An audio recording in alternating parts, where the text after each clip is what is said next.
అంతర్జాతీయ వార్తలను రోజు అందిస్తున్నటువంటి ఏకైక యూట్యూబ్ ఛానల్ ఆర్టీవీ అంతర్జాతీయ వార్తా. నమస్తే అండి, నా పేరు డాక్టర్ ఆలేటి ఆటం వరల్డ్ అని యూట్యూబ్లో మీరు కొట్టండి, ఆర్టీవీ వస్తుంది. ఆర్టీవీ వార్తా విశేషాలు నవ తెలంగాణ పత్రికలోని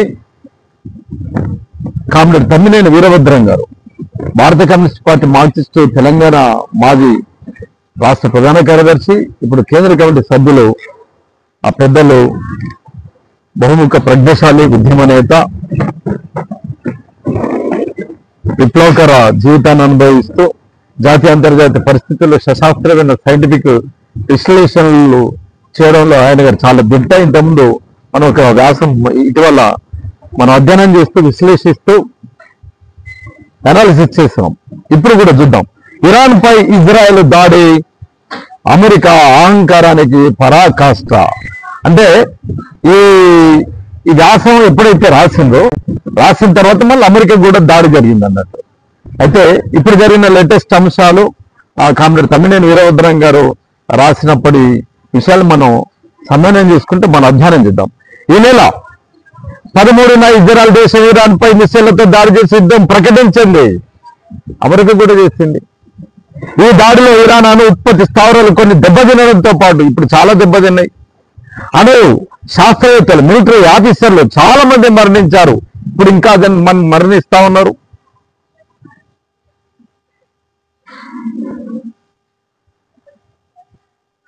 ఇరాన్ ఆయుధాలు తయారు చేస్తున్నదని, బాంబు తయారీకి ఇంకా ఇంకా ఇంకా ఇంకా 2 నెలల దూరంలోనే ఉందని, ఈ పరిణామాలు తమ దేశ ఉనికికి ప్రమాదమని, అందువల్ల ఈ దాడి చేశామని ఇజ్రాయెల్ ప్రకటించింది. చూసిందండి, ఈయనేమో 2 వారాలు ఇచ్చిండు ట్రంప్, 2 వారాలు ఇచ్చి 2 రోజులలో ఈయన కూడా దాడి చేసి మొత్తం విధ్వంసం చేసేసాడు. మరోవైపు అమెరికా అధ్యక్షుడు డొనాల్డ్ ట్రంప్ తన సొంత సోషల్ మీడియా వేదిక ట్రూత్ సోషల్ వరుసగా ట్వీట్లు చేయడం మొదలుపెట్టాడు. ఈరోజు దాడి చేయడం కూడా అయిపోయింది. ఈ దాడి అంతటితో ఆగదు. ఇరాన్ వెంటనే దిగి రావాలి, మాతో అణ్వాయుధ ఒప్పందం తక్షణం చేసుకోవాలి. నేను ఇరాన్కు 60 రోజులు గడువిచ్చాను, కానీ వాళ్ళు నా మాట వినలేదు. అందుకే 61 రోజున ఇరాన్ పై దాడులు జరిగాయి. ఇప్పటికైనా వాళ్ళు నాతో ఒప్పందానికి రావాలి అంటూ దాడి జరిగాయని ఆయన పెట్టిన పోస్టులు చూస్తే ఇరాన్ ఇజ్రాయెల్ పై దాడులు అమెరికా ప్రమేయం లేకుండా జరిగాయని అనుకోలేము. డైరెక్ట్ ఆయన ప్రమేయమే కాదు, ఈరోజు డైరెక్ట్ అమెరికా కూడా దాడి వేసింది. అంతేకాదు, ట్రంప్ మహాశయుడు తన సోషల్ మీడియాలో మరో సంచలన పోస్ట్ పెట్టారు. ఇరాన్ నాయకుడు అయితుల్లా ఖొమైనీ ఎక్కడ దాక్కున్నారో నాకు తెలుసు, ఆయన చంపడం నాకు చాలా పెద్ద తేలిక, కానీ ఇప్పుడు ప్రస్తుతానికి ఆయన చంపాలని అనుకోవట్లేదు.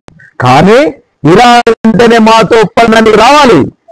ఈ ఆయన సోషల్ మీడియా సందేశాలు అహంకారం. ఒక దేశాధ్యక్షుడు, అందున ప్రపంచ అగ్రరాజ్యంగా అందరికీ శుద్ధులు చెప్పే నాయకుడు ఇలా చిల్లరగా మాట్లాడడం, మరో సార్వభౌమత్వం దేశంపై బెదిరింపులకు పూనుకోవడం తగునా? విషయం ఏంటంటే, జూన్ 13వ తారీఖున ఇరాన్ మీద ఇజ్రాయెల్ దాడి చేయడం మనకు తెలుసు. తర్వాత మళ్ళా ట్రంప్ చేయడం తెలుసు. ఈ మధ్య కాలంలో జరిగిన చాలా మార్పులు ప్రపంచవ్యాప్తంగా సంభవించండి. చాలా రాక్షసత్వంగా, క్రూరత్వంగా, అమానీయమైన రీతిలో అమెరికన్ సామ్రాజ్యవాదులు జరుగుతున్న యుద్ధ నీతి ఇప్పుడు మనకు కనిపించింది. దీని గురించి అధ్యయనం చేద్దాం. ఈ యుద్ధ ప్రజ్వలన జరుగుతుండగానే కెనడాలో జరుగుతున్న G7 దేశాల సమావేశంలో అర్ధాంతరంగా ట్రంప్ అమెరికాకు పయనమయ్యాడు. G7 కంట్రీస్ అంటే దొంగల మూట, దెబ్బగట దొంగల మూట, ప్రపంచాన్ని మొత్తం దోచుకోబోతున్న దొంగల మూట. మీటింగ్ లో పోయి దోచుకునే వ్యవహారం ఏదైతే పండు పండింది పక్వానికి వచ్చింది, పోయి కొట్టిపడేద్దామని మాట లేదు, ముచ్చట్లేదు, యుద్ధానికి సిద్ధమై దాడి చేయడానికి. దానిపై ఫ్రాన్స్ అధ్యక్షుడు ఇమాన్యుయల్ మక్రాన్ ట్రంప్ మధ్యన వెళ్ళిపోవడం శాంతి కోసమే, ఇజ్రాయెల్ ఇరాన్ మధ్య కాల్పుల విరమణ కోసం ఆయన వెళ్తున్నాడని కామెంట్ చేశాడు. అయ్యా, దయ్యాలు వేదాలు వల్లించడం అంటే ఇదే. దయ్యాలు వేదాలు వల్లించడం అంటే ఇదే. సైతాను సామెతలు బైబిల్ గ్రంథంలోని పాత నిబంధనలు సామెత గ్రంథాలలోని వ్యాఖ్యల్ని వల్లించడం అంటే వాడు మొత్తం అశాంతి చేస్తూ యుద్ధం చేస్తూ ఇట్లా అంటున్నాడు చూడండి. దాని ట్రంప్ నేను ఎప్పుడు ప్రచారం కోరుకునే మక్రాను నేను సరిగ్గా అర్థం కాలేదు. నేను వెళ్తున్నది శాంతి కోసం కాదు, అంతకంటే ఎక్కువ త్వరలోనే మీకు అర్థమవుతుంది అన్నాడు. కథం బాంబేసిండు, మొత్తం అక్కడ మొత్తం యుద్ధం సృష్టించిండు అని ఆగ్రహం వ్యక్తం చేశాడు. తన ఉద్దేశాన్ని ఆచరణలో కూడా చూపుతున్నాడు. America సైన్యాల్లో Iran సమీపంలోకి మోహరిస్తున్నారు. నావికా దళాలను ఎయిర్ క్రాఫ్ట్ కార్యాలను హిందూ మహాసముద్రంలోని డిగాగర్షకు తరలించారు. అంటే ఇరాన్ పై యుద్ధంలో అమెరికా ప్రత్యక్షంగా పాల్గొంటేదాన్ని సంకేతాలు ఇస్తున్నారు. సంకేతాలు ఇచ్చిండు, యుద్ధం జరిగింది. అయితే మరి జరిగింది ఎందుకు మనం ఇట్లా సవరించి చెప్తున్నాం? దీనికి సైద్ధాంతిక నిబద్ధత, దీంట్లో ప్రపంచవ్యాప్తంగా జరుగుతున్న పరిణామాల గురించి. కాబట్టి తమ్మినేని వీరభద్రం గారు చెప్పడం చాలా విశ్లేషణాత్మకంగా ఉంటుంది, ఆచరణాత్మకంగా తను అనుభవించిన గుణపాఠాలతో మనం వివరిస్తూ ఉంటారు. ఇరాన్తో పాటు ఉన్న అణ్వాయుధ నిరోధ ఒప్పందం నుండి అమెరికా ఇదివరకు తనకు తానే వైదొలింది. తిరిగి ఇప్పుడు మళ్ళీ ఒప్పందం కోసం చర్చలు జరుగుతున్నాయి. ఈ చర్చలు 15వ తేదీన చేరాల్సి ఉండగా 13న ఈ దాడి జరిగింది. నిజంగా అణ్వాయుధ తయారీని అడ్డుకోవాలనేదే లక్ష్యమైతే చర్చలకు ముందు ఇలా చేస్తారా? ఇరాన్ తాను అణ్వాయుధాలు తయారు చేయడం లేదని, విద్యుత్ ఇతర అభివృద్ధి అవసరాల కోసం అణు పరిజ్ఞానాన్ని ఉపయోగిస్తున్నామని చెబుతుంది. ఈ విషయాన్ని అంతర్జాతీయ అణు పర్యవేక్షణ సంస్థ IAEA కూడా ధృవీకరించింది. అంతేకాదు American intelligence director Tulsi Gabbar కూడా ఇటీవల అమెరికన్ కాంగ్రెస్ ముందు ఇదే విషయాన్ని ప్రకటించాడు. దీనిపైన ట్రంప్ ను ప్రశ్నిస్తే ఆయన ఏం చెప్పిందో తెలియదు. నేను ఆమెను లెక్క చేయను అని ఖరారు ఖండిగా చెప్పేశాడు. అంతేకాదు ఇరాన్ అణ్వాయుధ తయారీని అడ్డుకునేందుకు తానే దాడి వేశామని చెప్తున్న ఇజ్రాయెల్ దాన్ని ఎప్పుడు తయారు చేసి కానీ అధికారికంగా ప్రకటించడం లేదు. ప్రపంచానికి అంతా తెలుసు. ఈ విషయంలో అమెరికా ఎందుకు మాట్లాడదు? కారణం స్పష్టం. ఇది తన మిత్రదేశం పశ్చిమాసియాలో అమెరికా ఏజెంట్ గా బంట్గా ఇజ్రాయెల్ వ్యవహరిస్తుంది. కాబట్టి ఇది ఏం చేసినా సమర్థించడం అమెరికాకు అవసరము. కొద్దిగా రాజకీయ పరిజ్ఞానం, అంతర్జాతీయ రాజకీయ పరిజ్ఞానం, యుద్ధానికి సంబంధించిన విశేషాలు స్టడీ చేస్తున్న వాళ్ళకి కొద్దిగా సులభతరంగా ఉండొచ్చు. కానీ మనం కొద్దిగా దీన్ని వివరించి మనం చెప్పుకుందాం. అమెరికా యుద్ధం చేయడం ఏంటండి? నాకు ఇరాన్ మీద యుద్ధం చేయడం ఏంటండి? ఇజ్రాయెల్ వీళ్ళ మీద యుద్ధం చేయడం అండి? పోనీ ఇరాను ఇజ్రాయెల్ మీద దాడి చేయడం ఏంటండి? అసలు దీని వెనుక కారణం ఏందనేది కూడా చాలా విశ్లేషణలు వస్తున్నాయి. నేను కూడా చాలా టీవీ నుండి నేను చాలా సార్లు చెప్పిన దీంట్లో మళ్ళొకసారి మనం గుర్తు చేసుకున్నాం. ఏంటంటే ఈ భూగోళం భూమి తన చుట్టూ తాను తిరగడం లేదు, సూర్యుని చుట్టూ తిరగడం లేదు, పెట్రోల్ చుట్టూ తిరుగుతుంది. ప్రపంచవ్యాప్తంగా అమెరికన్ సామ్రాజ్యవాదులు G7 కంట్రీస్ వాళ్ళ ఉత్పత్తులు మొత్తం ప్రపంచవ్యాప్తంగా ఉత్పత్తుల్ని అమ్మడం కోసం, లాభాల కోసం, దుబ్బడం కోసం రోడ్లు వేయాలన్నా, రోడ్లలో ట్రాన్స్పోర్ట్ జరగాలన్నా పెట్రోల్ కావాలండి. ఈ పెట్రోల్ అమెరికాలో కావాల్సినంత ఉన్నది. ఇప్పుడిప్పుడే స్టార్ట్ చేస్తుంది తీరుస్తుంది. ప్రపంచవ్యాప్తంగా గల్ఫ్ అంటే సముద్రంలో భూమి వెచ్చుకుపోయిన ప్రాంతంలో అరబ్ దేశాలలో పుష్కలంగా ఉన్నది. అరబ్ దేశాలలో పెట్రోల్ మొత్తం వేసుకపోతా ఉన్నాడు. Crude oil వెళ్ళొద్దండి. క్రూడ్ ఆయిల్లో ఏమి వెళ్ళొద్ది? నెంబర్ 1, అరే మనం నడిచే డాంబర్లు వెళ్ళొద్దండి. మనం రోడ్డు మీద వేసే డాంబర్ వెళ్ళొద్ది. ప్రపంచవ్యాప్తంగా వాడు మొత్తం దారులు వేయడానికి, వాడు ట్రాన్స్పోర్ట్ చేయడానికి అమెరికన్ సామ్రాజ్యవాది వాడు చేస్తాడా? ట్రంప్ చేస్తాడా? ప్రపంచ బ్యాంకు వాళ్ళు గల్ల పెట్టే దుకాణం వాళ్ళ బ్యాంకు ఆ డబ్బులు పంపిస్తాడు. ఇక్కడ మన డాడీ మోడీకి ఇస్తాడు. మోడీ నీకు నాకు ఉద్యోగాలు లేని నిరుద్యోగులారా, రోడ్లు లేనిరా, కాంట్రాక్ట్ తీసుకొని అన్నాడు.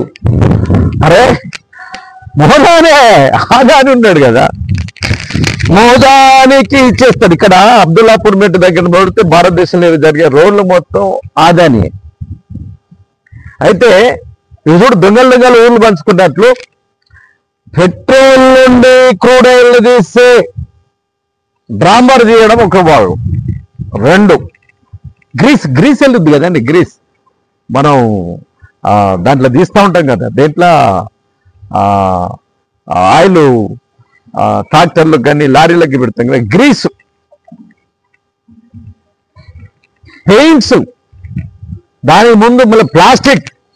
ఇది ప్లాస్టిక్ లేని వస్తువు ఏదన్నా ఉన్నదా నాకు చెప్పండి. బబుల్ గమ్ మనం తినేటప్పుడు నోరు దుర్వాసన వస్తాయి కదా, ఆ బబుల్ గమ్ కూడా ప్లాస్టిక్ తోనే తయారు చేస్తున్నట. అంటే ఈ భూముల మీద మొత్తం ఆవరించి ప్రమాదకరంగా తయారవుతున్న మొత్తం ప్లాస్టిక్, మొత్తం అదే ప్లాస్టిక్ తీయడము, డ్రాంబర్ తీయడము, గ్రీస్ తీయడము, పెట్రోల్ తీయడము, గాలి మోటార్లు పోతుంటే ఆ ఇంధనం తీయడము, కిరోసిన్ తీయడము, డీజిల్ ఆయిల్ తీయడము, ఇంజన్ ఆయిల్ తీయడము. వింటానండి, మనం పెదాలకు దుక్కునే గాజులను తీయడము, paints, Asian paints, Apcolite paints, Apcolite డూబు పెయింట్స్. ఈ పెయింట్లన్నీ అదేనండి. వీటితో పాటు తిన్నరు, పెయింట్ని కలిపి తిన్నరు, టర్పెంటాయిల్. చూడండి ఎంత వెళ్తుంది భూమి మీద. ఎప్పుడో లక్షల కోట్ల సంవత్సరాల క్రితం భూకంపాలు వచ్చి అగ్నిపర్వతాలు పేలిపోయి డైనోసార్లు, రాక్షస బలులంటూ క్రూరమైన పెద్ద జీవులు, చెట్లు, చేపలు, మొత్తం జంతువులను మొత్తం అగ్నిపర్వతాలు మొత్తం పేలిపోయి మొత్తం కాలిపోయి కూలిపోయి లక్షల సంవత్సరాలు భూమి మీద ఉండి ఆ వసే చెట్లకు సంబంధించిన వస, జంతువులకు సంబంధించిన వస మళ్ళా బోరేస్తే ఇక అది ఎంత వెళుతుంది అన్నట్టు. పుండైతే చీము ఎట్లా వస్తుంది, మామిడి పండు నొత్తితే ఎట్లా వెళ్ళుద్ది, అట్లా వెళుతూ ఉంటది. అది ఈ భూగోళం మీద ఎంత ఉన్నది, ఈ భూగోళం మీద ఎన్ని సంవత్సరాల వరకు వెళ్ళొద్ది? 100 నుండి 125 సంవత్సరాల ఖతం స్పాస్. భూగోళం మీద ఏం లేకుండా అయిపోతుంది. అందుకొరకంటున్నాట భూమి, ఈ మానవుడు అన్ని తీసుకొని నన్ను ఏం లేనోడిని చేసి పడెత్తుందని. అయితే అమెరికన్ సామ్రాజ్యవాదికి, G7 కంట్రీస్ వాళ్ళకి, ఈ పెద్ద పెట్టుబడిదారు సామ్రాజ్యవాద దేశాలకి, వాళ్ళకి పెట్రోల్ కావాలి. ఈ పెట్రోల్ కావాలి కనుక ఆ దేశాలలో ఇప్పుడు దుబాయ్ ఉన్నది. దుబాయ్ వాడి చేతిలో కీలుబొమ్మ, పేరుకే దుబాయ్, పేరుకే షేకు. అక్కడ కంపెనీలు మొత్తం పెత్తనం మొత్తం అమెరికన్ సామ్రాజ్యవాదులే. వాడు అక్కడ కుండ పెడతాడు, బిందెలు వేసుకొని పోతా ఉంటాడు. వాడితో గొడవ పెట్టుకునే అవకాశం లేదు. అని మనకు వస్తా ఉన్నది. బంగారు ప్లేట్లు తింటున్నాం, బంగారు లెట్టిన్ బేషన్లో కూర్చుంటున్నాం, బంగారు మంచాలు కట్టుకుని పడుకుంటున్నాం, బంగారు గోడల మధ్య ఉంటున్నాం, బంగారు కార్లలో తిరుగుతున్నాం, వజ్రాల కార్లలో తిరుగుతున్నాం. భోజనం కూడా బంగారంతో భోజనం చేస్తున్నాం. మనకి ఇంతకంటే ఇంకేం కావాలి, ఓడిపెట్టుకోవాలి వాడుతాను గొడవ అని. దుబాయ్ లాంటి కొన్ని ముస్లిం అరబ్ దేశాలు వాడికి అనుకూలంగా. అయితే మిగతా దేశాలలో ఒప్పుకున్నట్లేరు. అక్కడ రాజులు, అక్కడ షేకులు, అక్కడ మతోన్మాదులు, అక్కడ నియంతలు. వాడేవాడు అమెరికోడు, ఎక్కడో ఉత్తర అమెరికోడు మా దగ్గర రావడం ఏంది, సముద్రాలు దాటి మా దగ్గర చేయడం ఏంది, మేము సస్యమీరా ఒప్పుకోమని అంటాడు. ఇక్కడ వచ్చింది దెబ్బ, ఇక్కడ వచ్చింది దెబ్బ. నీ అయ్యా, నువ్వు మమ్మల్ని పెట్రోల్ తీయనియారా, క్రూడ్ ఆయిల్ మమ్మల్ని తీయనియవా, నీ సంగతి చెప్తా చూడు అని ఏం చేస్తుందంటే, అసలు అమెరికా మొత్తం కొల్లేరైపోయింది. మనం చెప్పిన ఆర్థిక సంక్షోభంతో, ఆర్థిక మాంద్యంతో, ఆరోగ్య ద్రవ్యోల్బణంతో, నిరుద్యోగంతో, నికృష్ట దారిద్ర్యంతో, తిరుగుబాట్లు, ఆ గొడవలు, ర్యాలీలు, ట్రంప్ సంబంధించిన దొంగల మూట. వీళ్ళు దోసుకొని తినడం తప్ప జనాలకి ఏమీ లేదు కనుక ఆ దేశాలలో పెద్ద వ్యతిరేకత వస్తుంది. వీడు ఏం చేయాలి, ఎట్టి పరిస్థితులు తీసుకురావాలి. వీడు బాగా డబ్బులు రావాలంటే ఆయుధాలు కావాలి. ఆయుధాలు అయితే ఫుల్ డబ్బులు వస్తాయి. ఆయుధాలు అమ్ముడు పోవాలి. ఆయుధాలు అమ్ముడు పోతే వీడు డబ్బులు వస్తాయి. అరే నీ అమ్మ ఏం పెడతాం? ప్రతి దేశానికి ఆయుధాలు ఉన్నాయి. ఒక దేశానికి లేవని కాదు, ప్రతి దేశానికి ఆయుధం ఉన్నది. అరే మన ఇంట్లో కుక్క ఉన్నది అనుకో, కుక్కను కొట్టడానికి కూడా కర్ర పెట్టుకుంటాం. పాము తిరుగుతుంది అనుకో, పెద్ద కర్ర పెట్టుకుంటాం. ఇట్లా ఈ ప్రపంచంలో 231 దేశాల్లో మొత్తం అందరికి ఆయుధాలు ఉన్నాయి. అయితే ఇంకా గుట్టలు గుట్టలు పర్వతాలు కొద్ది పెరిగిపోయినాయి అమెరికన్ సామ్రాజ్యవాదులై, అమెరికా మిలిటరీ కాంప్లెక్స్లు. అవి పోవాలి. ఇప్పుడు పోవాలంటే ఒక దేశానికి గొడవ పట్టుకోవాలి. గొడవ పెట్టిస్తే వాడు వీడు కొట్టుకొని వస్తా ఉంటాడు, కొట్టుకొని వస్తా అంటే ఆయుధాలు పంపిస్తాడు. ఇది మనం అనుకున్న విషయం. ఇది నెంబర్ 1. మరి ఈ షాంపిల్స్ కావాలి. ఇప్పుడు మన పాకిస్తాన్ మీద మనం యుద్ధం చేసినాం. రష్యా ఇచ్చిన వాటితోటి అక్కడ ఛేదించడం, దెబ్బతీసినాం. అంటే దాని శక్తి సామర్థ్యం మనకు అర్థమైపోయింది కదా. దాని శక్తి సామర్థ్యం అర్థమైపోయింది. ప్రపంచవ్యాప్తంగా వాడు షో అన్నట్టు. ఇప్పుడు మనం కొట్టుకుపోతామండి, కొట్టుకుపోయి మామిడికాయ పుచ్చకాయ ఇవ్వండి అంటాం. పుచ్చకాయ మంచిగా ఉందో చూడండి అంటే వాడు కోసింత తీసి మనకు తినిపిస్తాడా? తినిపిస్తాడు. ఇప్పుడు ఈ ఆయుధము పేలిస్తే బిల్డింగ్లు ఎట్లా కూలిపోతాయి, గుట్టలు కొండలు ఎట్లెట్లా ఇదైపోతాయి. అండర్ గ్రౌండ్ లో కూడా 60 మీటర్లు ఉన్న అండర్ గ్రౌండ్ లో కూడా వేసేస్తే ఎట్లెట్లా పగిలి పేలిపోతాయి. కొండలు ఎట్లెట్లా పిండి అవుతాయి. మనుషులు తగిలితే మనుషులు ఎట్లా ఒక బాంబుకి ఎంతమంది చచ్చిపోతారు, ఎన్ని నగరాలు చచ్చిపోతాయి, ఆడళ్ళు ఎట్లా చచ్చిపోతారు, మగవాళ్ళు ఎట్లా చచ్చిపోతారు, చంటి పిల్లలు ఎట్లా చచ్చిపోతారు, చనిపోయిన తర్వాత గాయమైన తర్వాత ఎట్లా చనిపోతారు. ఇదంతా టేస్ట్ చూపెట్టాలా. ఈ టేస్ట్ చూపెట్టడానికి భూగోళం మీద ఒక చిన్న సూని మొన లాంటిది, చిన్న సూది లాంటిది గాజ అండి. ఆ గాజలో అరబ్బులు ఉన్నారండి. హైదరాబాద్ అంత ఉంటుందండి. హైదరాబాద్ అంత ఉంటుంది. ఆ చిన్న ప్రాంతం మీద ఈ బాంబులు వేస్తారు. ఇప్పుడు ఈ బాంబులు వేసిన తర్వాత చెప్తాడు, చూడండి మా బాంబు అంటే టెస్ట్ కోసం, టెస్ట్ చేసి చూపెట్టడానికి. పుచ్చకాయ కొనడానికి ముక్కని నోట్లో ఎట్లా పెడతాడో ఈరోజు గాజాలో ఈరోజు చంటి పిల్లల్ని, వృద్ధుల్ని, వికలాంగుల్ని, అనాథ బిడ్డల్ని, మహిళల్ని చంపేసి ఇట్లా మేము చంపుతున్నాం. ఈ బాంబుల ప్రభావం ఎట్లుంటుంది. వ్యాపారం చేయడానికి ఈరోజు గాజా మీద యుద్ధం జరుగుతుంది. గాజాను మొత్తం విధ్వంసం చేసింది 80%. 60,000 మందిని చంపి పడేసిండు. ఈ చంపి పడేసిన తర్వాత మిగతా ముస్లిం దేశాలంతా భయపడాల, ఒళ్ళు దగ్గర పెట్టుకోవాలా. వాడు పెంపుడు కుక్క, చెంచగాడు ఇజ్రాయెల్ నెతన్యా, వాడుతోని కాకుండా నేను డైరెక్ట్ చేసి చూపెడతాని చేస్తుంది. కారణం ఇదండి, పెట్రోల్ ఇవ్వడానికి, ఆయుధాలు అమ్మడానికి, వాడు ఆయుధాలు పరీక్ష చేయడానికి ఈరోజు గాజులు కానీ ఈరోజు ఇరాన్ లో జరుగుతున్న దాడులకు మూలము, కారణము ఇది కూడా ఇదే. అదే తనకు ఎదురు తిరిగిన ఏ దేశాన్ని అణచివేయడం, ఆ ప్రభుత్వాలు కూల్చివేయడం దానికి వెన్నతో పెట్టిన విద్య. గతంలో లిబియాలో, ఇరాక్లో, ఆఫ్ఘనిస్తాన్లో, ఇటీవల సిరియాలో చేసింది అదే. ఇప్పుడు ఇరాన్ లో చేయాలనుకుంటున్నది అదే. అక్కడ ప్రభుత్వాన్ని కూల్చడం దాని లక్ష్యం. ఇస్లామిక్ రాజ్యంగా ఇరాన్ అనుసరించిన అనేక అప్రజాస్వామిక విధానాలు, ముఖ్యంగా మహిళా స్వేచ్ఛ పట్ల తీసుకున్న వైఖరి నిరసనగా ఆ దేశంలో జరిగిన అంతరంగిక అలజడులు ఎందుకు తోడ్పడతాయని అమెరికా ఆశ. కానీ ఆ వివాదాలను పక్కన పెట్టి ఇజ్రాయెల్ దాడులకు వ్యతిరేకంగా ఇరాన్ ప్రజలు ఐక్యంగా తమ ప్రభుత్వాన్ని సమర్థిస్తున్న సూచనలు ఎక్కువగా ఉచ్చరిస్తున్నాయి. ఇరాక్లో సద్దాం హుసేన్ ప్రభుత్వాన్ని కూల్చడానికి, ఆ దేశంపై దాడి చేసిన నాశనం చేయడానికి ఆ దేశంలో రసాయనిక ఆయుధాలు తయారు చేస్తున్నారని సాకు చెప్పింది. తీరా ఆ దేశాన్ని నాశనం చేసి సద్దాంను ఉరిదీశాక రసాయనిక ఆయుధాలు ఉత్తదే అని తేల్చేసింది. ఇదండి, వాడు ఆ దేశంలో ఉన్న క్రూడ్ ఆయిల్ని, పెట్రోల్ని, గ్యాస్ని, నిక్షేపాలని దొబ్బడానికి వస్తే వద్దని అడ్డుపడుతున్న ప్రభుత్వాలు ఉంటే, ఈ ప్రభుత్వాలు అరబ్ దేశాల్లో ఉన్న ఒక దుర్మార్గం ఏంటంటే అక్కడ నియంత్రణలు ఉంటారు. నెంబర్ 1. నెంబర్ 2, నియంత్రణలు అంటే ఎవరు? షియాలు కానీ, సున్నీలు కానీ, తెగలు ఉంటాయి.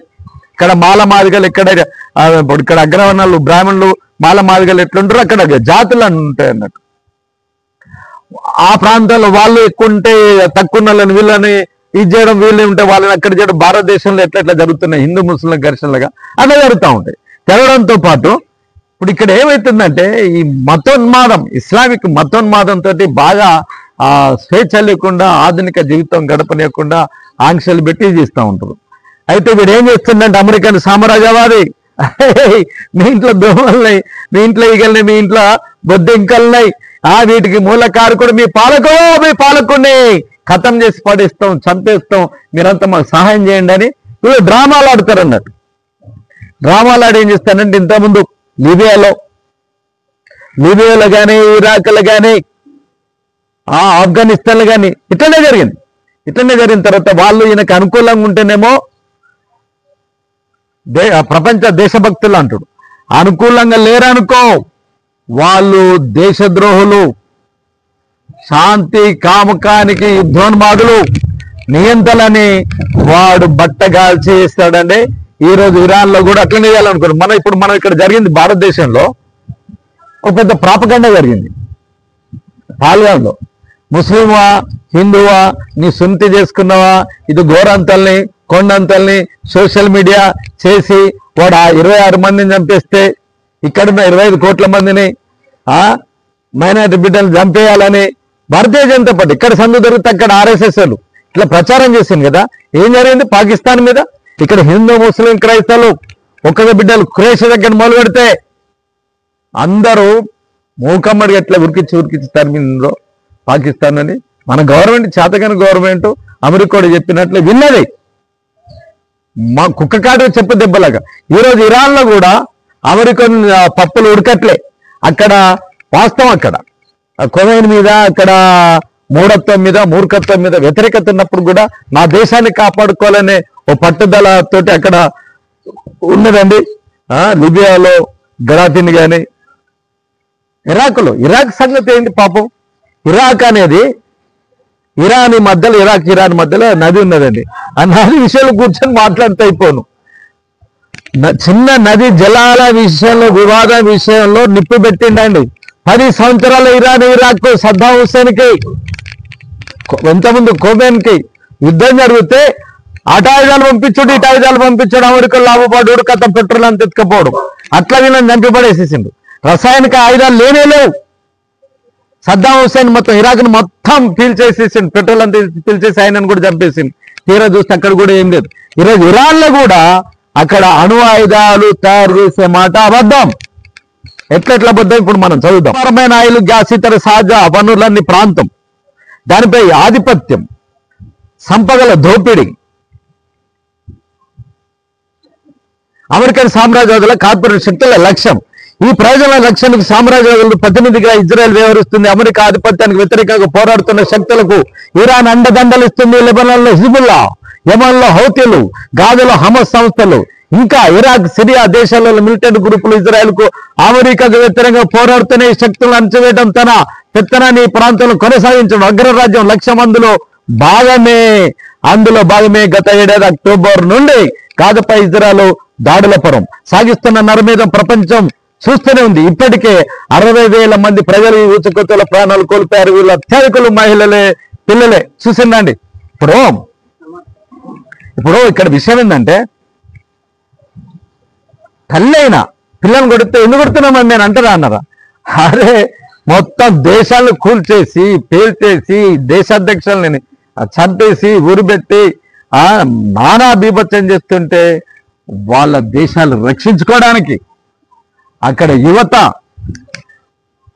రాయిందంటే పగిలిపోయి యువత మొత్తం తిరుగుబాటు బావడ చేస్తుంటే మనం ఇస్లామిక్ దేశాల్లో, అరబ్ దేశాలలో మనం కాపాడుకోవాలని ఖొమైనీ కానీ ఇరాన్ కానీ సహాయం చేస్తూ వాళ్ళు చేస్తున్న తీరుతెన్నులండి. ఇజ్రాయెల్ సహకారంతో ఇటీవల సిరియాలో అసద్ ప్రభుత్వం కూలిపోవడం, లెబనాన్ పై దాడులతో హిజ్బుల్లా సంస్థ బలహీనపరచడం, గాజాలో హమాస్ కూడా కొంత దెబ్బతినడం వంటి పరిణామాలు ఇరాన్ పై దాడి తెగబడే ఉత్సాహానికి కారణమై ఉంటాయి. దీనికి తోడు అమెరికా అధ్యక్షుడిగా ఇజ్రాయెల్ కు దాని అధ్యక్షుడు నెతన్యాహుకు అత్యంత సన్నిహితంగా మెలిగే ట్రంప్ కొలువుదీరడం తోడయ్యాయి. ఇరాన్ పై దాడికి ఇంకా కొన్ని ప్రపంచ పరిస్థితులు కూడా కారణమై ఉండవచ్చు. ఇదివరకు ఆయిల్ ఉత్పత్తి చేసే దేశాలు తమ ఆయిల్ డాలర్లను ప్రపంచానికి అమ్మాలనే ఒప్పందం అమెరికా చేసుకుంది. గడువు ఇటీవల ముగిసింది. తిరిగి దాన్ని పునరుద్ధరించడానికి ఆయా దేశాలు ఇవన్నీ దాదాపు పశ్చిమాసలేనున్నాయి, సిద్ధపడలేదు. వేరే కరెన్సీల్లో ఆయిల్ అమ్మబడుతున్నాయి. ముఖ్యంగా చైనా, రష్యాల విషయంలో ప్రాబల్యం పెంచుకుంటున్నాయి. క్రమంగా పశ్చిమ దేశాలు సౌదీ అరేబియాతో సహా బ్రిక్స్ చేరడానికి ఉత్సాహం చూపుతున్నాయి. Bricks Brazil, Russia, India, China, దక్షిణాఫ్రికా బ్రిక్స్ ప్లస్ గా మారింది. ఇరాన్ తో సహా మరో 10 దేశాలు ఇందులో చేరాయి. ఇంకా ఏకంగా 40 దాకా దేశాలు అందులో చేరడానికి సిద్ధంగా ఉన్న ఈ దేశాలు అమెరికన్ డాలర్ ఆధిపత్యాన్ని దానివల్ల జరుగుతున్న నష్టాలు తప్పించుకోవడానికి ప్రత్యామ్నాయ మార్గాలను అన్వేషిస్తున్న అమలు చేసి ప్రత్యామ్నాయం చేస్తున్న అమెరికా ప్రపంచాధిపత్యానికి ఇంకా మిగిలి ఉన్న ఆయుపట్టు అమెరికన్ డాలర్ ప్రపంచ రిజర్వ్ కరెన్సీ ఉండటం ఒకటైతే దానికి విస్తారంగా ఉన్న మిలిటరీ బేసులు దాని ఆయుధ సంపత్తి మరో వరుసగా ఉంది. ఇప్పుడు ఈ మూలాలకై ఎసరొచ్చే ప్రమాదం ఎదురుతున్నది. దీన్ని నివారించాలంటే పశ్చిమాసియాపై అమెరికా తిరుగులేని ఆధిపత్యం అనేది కూడా ఒక ముఖ్య అవసరంగా మారింది. అందుకే ఈ ప్రాంతంలో అమెరికా వ్యతిరేక శక్తులు వాటికి దన్నుగా ఉన్న ఇరాన్ అమెరికా లక్ష్యంగా చేసుకుంటున్నది. అందువల్ల ఈ సమస్యను ఇజ్రాయెల్ ఇరాన్ యుద్ధంగా మాత్రమే చేస్తే సరిపోదు. ఇది అమెరికన్ సామ్రాజ్యవాద ఆధిపత్య ప్రత్యేకంగా ప్రపంచ ప్రజల శాంతి కాముక కాంక్షలు ఆటంకం కలిగి ఉండాలి, అడ్డుకునే ప్రయత్నం చేయాలి. అర్థమైందండి. ఇక్కడ సింపుల్ ఒక మనం మాట్లాడుకునే విషయం ఏంటంటే అమెరికన్ సామ్రాజ్యవాదుల ఈ దోపిడీ దొంగతనాన్ని అరికట్టడమేతో పాటు డాలర్లనే ఒక ఆర్థిక దోపిడీ కూడా ఉన్నది. ఆ డాలర్లు వాళ్ళు మన రూపాయలు మనం ఎట్లా అంటారు ఒక డాలర్ అంటారు. ఈ డాలర్ పేరుతో కూడా ప్రపంచాన్ని మొత్తం అత్యంత భయంకరంగా దోచుకుంటుంది. ఇప్పుడు సోవియట్ సోషలిస్ట్ రష్యా కూలిపోయినప్పుడు కూడా అమెరికన్ సామ్రాజ్యవాదానికి వ్యతిరేకంగా పెట్టుబడిదారు దేశం అయినప్పుడు కూడా ఉన్నది. చైనా పార్టీ ఉన్నది, చైనా కమ్యూనిస్ట్ పార్టీ ఉన్నది, వియత్నాం కమ్యూనిస్ట్ పార్టీ ఉన్నది, ఉత్తర కొరియా కమ్యూనిస్ట్ పార్టీ ఉన్నది, క్యూబా కమ్యూనిస్ట్ పార్టీ ఉన్నది, లావోస్ కమ్యూనిస్ట్ పార్టీ, సోషలిస్ట్ దేశాలు. వీటితో పాటు ప్రపంచవ్యాప్తంగా ఉన్న అభివృద్ధి చెందుతున్న దేశాలు ఏవైతున్నాయి బ్రిక్స్ అనే దేశాలు అవుతున్నాయి. బ్రిక్స్ సంబంధించిన మిగతా దేశాలు ప్రపంచంలో వాళ్ళందరినీ చైనా కమ్యూనిస్ట్ పార్టీ ఏం చేస్తుందంటే వీళ్ళందరినీ కూడగొట్టుకొని అమెరికన్ సామ్రాజ్యవాదానికి ఆ దోపిడికి ప్రపంచ అశాంతికి యుద్ధాలకి వ్యతిరేకంగా వాడు ఆర్థిక దోపిడికి వ్యతిరేకంగా వాడు డాలర్కు వ్యతిరేకంగా పోరాడే క్రమము ఒకవైపు జరుగుతుంది. ఈ జరుగుతున్న ఈ ఘర్షణ లేక యుద్ధంలో అమెరికా ప్రత్యక్షం పాల్గొంటుందా ట్రంప్ బెదిరిస్తున్నట్లు అమెరికా మాత్రమే కలిగి ఉన్న బంకర్ బస్టర్ బాంబులు ప్రయోగిస్తుందా ఇరాన్ ఈ దాడిని తట్టుకుంటుందా అనే ప్రశ్నలకు ఇంకొంత కాలం సమాధానం దొరుకుతాయి. అయితే లొంగిపోవడానికి ఓడిపోవడానికి ఇరాన్ సిద్ధపడేది అనేది వాస్తవం. 20 ఏళ్ల పాటు ఆ దేశంలో తిష్టవేసిన చివరకు పరాభవంతో పలాయన చిత్తగించిన ఆఫ్ఘనిస్తాన్ ఆక్రమణలో అమెరికా చరిత్ర మనకు తెలుసు. అంతకంటే ఎంతో బలమైన ఇరాన్ లొంగిదీయడం ఇజ్రాయెల్ కు సాధ్యమయ్యే పని కాదు. ఇరాన్ కు మరో ప్రత్యేకత కూడా ఉంది, తోడై ఉంది. వైమానిక దాడులు ఎన్ని జరిగినా ఎన్ని నష్టాలు సంభవించినా పదార్థ దళాల ప్రమేయం లేకుండా ఒక దేశాన్ని ఆక్రమించడం లేక లొంగదీయడం అసంభవం. లిబియా, ఇరాక్, ఆఫ్ఘనిస్తాన్ వైగర దేశాలు విషయంలో లాగా ఇరాన్ లో కూడా పదార్థ దళాలు ప్రవేశించడం వివిధ కారణాల రీత్యా జరిగే పని కాదు. అందువల్ల అమెరికా రంగంలో దిగిన దానికి ప్రభావం తప్పని పరిస్థితులే కనబడుతున్నాయి. ఇజ్రాయెల్ అమెరికాల ఈ దుష్ట పన్నాగాలను ప్రపంచ దేశాలు ఖండించాలి, యుద్ధ నివారణకు ఒత్తిడి తేవాలి, ఇరాన్ సార్వభౌమత్వానికి తాము రక్షణగా ఉంటామని చైనా ఇప్పటికే ప్రకటించడం ఆహ్వానించదగినది. అలాగే మిగతా దేశాల ముందుకు రావాలి. విన్నారండి? అమెరికన్ సామ్రాజ్యవాదుల్ని ఈ దేశంలో ఈ ప్రపంచంలో ఉరికిచ్చి తరిమి కొట్టిన ఘన చరిత్ర ఇక్కడ నుండి వియత్నాం విప్లవ కమ్యూనిస్ట్ యోధుడు హోచిమిన్ కమ్యూనిస్ట్ పార్టీ నాయకత్వాన ఉరికిచ్చి తరిమిన అవమానకరమైన చరిత్ర అమెరికన్ సామ్రాజ్యవాదులకు ఉన్నది. తాలిబాన్లు ఏకమేకయిందని అమెరికా టవర్లు కూల్చేసిందని ఆఫ్ఘనిస్తాన్ని ఆక్రమించి 20 సంవత్సరాల దేశ సంపదన అంతా ఎత్తుకపోయి వాళ్ళని అదుపు చేయలేక వాళ్ళకే ఆయుధాలు అధికారాన్ని ఇచ్చిపోయిందండి. చిన్న ఆఫ్ఘనిస్తాన్. ఇరాన్ అట్లా కాదు. ఇరాన్ ఇంకా చాలా శక్తివంతమైనది. చైనా, రష్యా, ఇతరితర ఇస్లామిక్ అరబ్ దేశాలు కూడా ఏకమవుతున్నాయి. ఈరోజు దాడి జరిగినప్పుడు కూడా ప్రపంచ శాంతిని కాంక్షిస్తూ యుద్ధానికి వ్యతిరేకంగా సన్నద్ధమవుతూ ఒకవైపు పోరాటం జరుగుతుంది. కానీ ఇండియా ఎందుకు భిన్నంగా వ్యవహరిస్తుంది? మితిమీరిన అమెరికా స్నేహంతో దాన్ని అడుగులకు మడుగులెత్తే స్థితికి దిగజారింది. ఇరాన్ పై ఇజ్రాయెల్ దాన్ని సంబంధించే వైఖరి తీసుకుంటుంది. పశ్చిమాసియాలో పాలస్తీనా సమస్యలపై ఇన్నేళ్లుగా భారత ప్రభుత్వం అన్ని ప్రధాన రాజకీయ పార్టీలు సుదీర్ఘంగా అనుసరిస్తున్న వచ్చిన విధానానికి ఇది విరుద్ధం. పాలస్తీనా ప్రజల ప్రజాస్వామిక డిమాండ్ కు ఇరాన్ దేశంతో మనకున్న చిరకాల చారిత్రక మైత్రికి ఇది పూర్తి వ్యతిరేకం. దక్షిణాది దేశాల నాయకుడిగా తనకు తాను చెప్పుకునే మోడీ ప్రకటనలకు విరుద్ధంగా దక్షిణాది దేశాల వైఖరికి పూర్తి భిన్నంగా ఈ వైఖరి తీసుకోవడం భారత భవిష్యత్ ప్రయోజనాలకు భంగకరం. మోడీ ప్రభుత్వం అనుసరిస్తున్న యుద్ధాన్ని తక్షణమే మార్చుకోవడం, గాజా ఇరాన్లపై ఇజ్రాయెల్ దాడులు ఖండించడం, ప్రజాస్వామిక విలువలకు వైపు నిలబడటం అవసరం. లేనట్లయితే విలువలు రీత్యాగానే ఆర్థికంగా దౌత్యపరంగా మన దేశం తీవ్రంగా నష్టపోతుంది. ధోని అమ్మ ఐక్యరాజ్య సమితి, భద్రతా మండలి, ప్రపంచ దేశాలు, మన భారతదేశం మహాత్మా గాంధీ దగ్గర మొదలుపెట్టే అటల్ బిహారీ వాజ్పేయి వరకు పాలస్తీన్కు స్వాతంత్రం రావాలని, ఇజ్రాయెల్ ఒళ్ళు దగ్గర పెట్టుకొని వెనుక పోవాలని మనం పిలిపించినాం కదా. సోవియట్ సోషలిస్ట్ రష్యా ఉంటే ఆ మాట అన్నాం. Soviet socialist Russia, communist Russia పోయింది. డబ్బు లేదు, డబ్బు లేక డుబ్బులు కూడా పనిచేయట్లేదు. మోడీ విశ్వగురు డబ్బుల కోసం దియో దియో టామీ టామీ డాడీ మోడీ.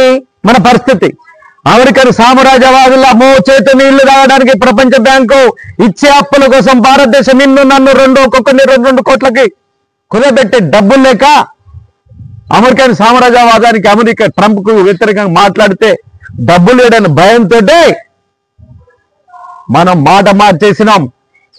నిర్దాక్షిణంగా అక్కడ 60,000 మందిని చంపేస్తుంటే సిగ్గు శరం లజ్జ బుద్ధి హీనం ఏమి లేని ఆదాని పాడి సేరిపులో డ్రోన్లు, యుద్ధ డ్రోన్లు తయారు చేసి ఇక్కడ హైదరాబాద్ లో ఈరోజు గాజాలో ముస్లిం బిడ్డల్ని చంపిస్తున్నారు.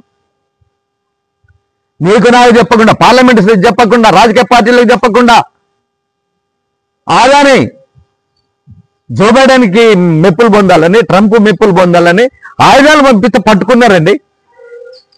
ఈరోజు గాజాలలో మన ఆయుధాలన్నీ దొరుకుతున్నాయండి. ఎంత భయంకరం. ఈరోజు ఇరాన్ మీద కూడా దాడి చేస్తే పల్లెత్తు మాట మాట్లాడలే. పక్కన చైనా ఖండించింది, పాకిస్తాన్ కూడా ఖండించింది. ఒక డబల్ గేమ్ ఆడుతున్నప్పుడు కూడా ప్రపంచం మొత్తం ఖండిస్తుంది. భారతదేశం అవమానకరమైన రీతిలో ఉన్నది. కనుక ప్రజలారా, మన భారతదేశ పరువు ప్రతిష్టలు ప్రపంచ వేదిక మీద నరేంద్ర మోడీ, భారతీయ జనతా పార్టీ ఇక్కడ ముస్లిం బిడ్డలు ఏ రీతిలో అయితే నరమేధం సృష్టించాలని అనుకుంటుండో, అమెరికన్ సామ్రాజ్యవాదులు క్రైస్తవ ముసుగులో ఈరోజు అరబ్బుల్ని, ముస్లిం బిడ్డల్ని అక్కడ పెట్రోల్ దెబ్బడానికి, అక్కడ ఆయుధాలు అమ్మడానికి నరమేధం చేస్తుంటే ఇక్కడ భారత ప్రభుత్వం కూడా నిస్సిగ్గుగా, నిర్లజ్జంగా, రాక్షసంగా ప్రవర్తించి దీన్ని కట్టడి చేయాలంటే భారత ప్రజానికమా మీరంతా మేలుకోనండి.